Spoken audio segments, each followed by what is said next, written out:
Austin Gatt għandu jitressa quddiem il-Parlament u jagħti spjegazzjoni ta' emilu meta bħala Ministru kien responsabbli mill-Lena Malta u l-Kumitat tax-Xiri taż-Żejt. Huwa skandlu dak li ġara fl-Lena Malta għal snin sħaħ taħt ir-responsabilità tal-eks Ministru Austin Gatt u l-eks Chairman Alex Tranter. Isostni dan l-opinjonista Martin Scicluna f'artiklu fuq il-ġurnal The Times of Malta. Scicluna jgħid li għamel sew il-Ministru tal-Enerġija preżenti li talab lill-Pulizija tinvestiga jekk il-proċess ta' xiri ta' żejt minn Lena Malta bejn l-2008 u l-2011 kienx każ ta' imġiba kriminali. Meta irrefera għal responsabilità ministerjali, Martin Scicluna jgħid li Austin Gatt kien responsabbli lejn il-Parlament, il-Prim Ministru u lejn il-poplu għal dak li kien jiġri fil-Ministeru tiegħu u għalhekk kien iġorr ukoll ir-responsabilità ministerjali individwali. Fl-aħħar mill-aħħar Austin Gatt kien responsabbli u kontabbli għal politika u l-azzjonijiet illi ħa jew illi naqas li jieħu il-Kumitat tax-Xiri taż-Żejt bi flus mit-taxxi tal-poplu fi żmien meta huwa kien Ministru tal-Lena Malta. Scicluna jagħmilha ċara li l-fatt li issa Austin Gatt sar ċittadin privat u m'għadux fil-politika mhijiex raġuni aċċettabbli.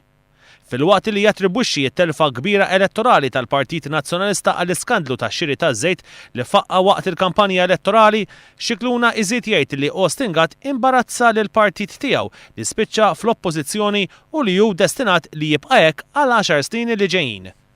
L-attitudni ta' skiet u qisu ma ġara xejn ta' Austin Gatt quddiem mistoqsijiet leġittimi li qed jagħmel il-poplu fl-interess pubbliku hija l-oppost ta' dak li hu mistenni minn governanza għaqlija u kontabilità, iżid jgħid Scicluna. Martin Scicluna jsostni li anke illum m'hemm xejn li jżomm milli Austin Gatt jitressa quddiem il-Kumitat tal-Kontijiet Pubbliċi fil-Parlament sabiex jagħti spjegazzjoni ta' mġibtu. Huwa xorta jibqa' responsabbli ta' emilu meta kien jifforma parti mill-Gvern u lejn il-Parlament. Fl-artiklu tiegħu Scicluna jargumenta li jekk Austin Gatt jitressa quddiem il-Parlament, il-Gvern Laburista jkun qed juri li bis-serjetà irid jeqret l-abbużi fl-amministrazzjoni, filwaqt li l-Partit Nazzjonalista jkollu ċans juri jekk Tonio Fenech bħala il-Ministru li ħar responsabilità ta' Lena Malta fl-2010 għattix dak li kien għamel qabel Austin Gatt u jekk huwiex kredibbli bħala Chairman tal-Kumitat tal-Fondi Pubbliċi fil-Parlament. Scicluna jgħid li jekk ma jsir xejn, Austin Gatt jibqa' mażra mon il-Partit Nazzjonalista għas-snin li ġejjin.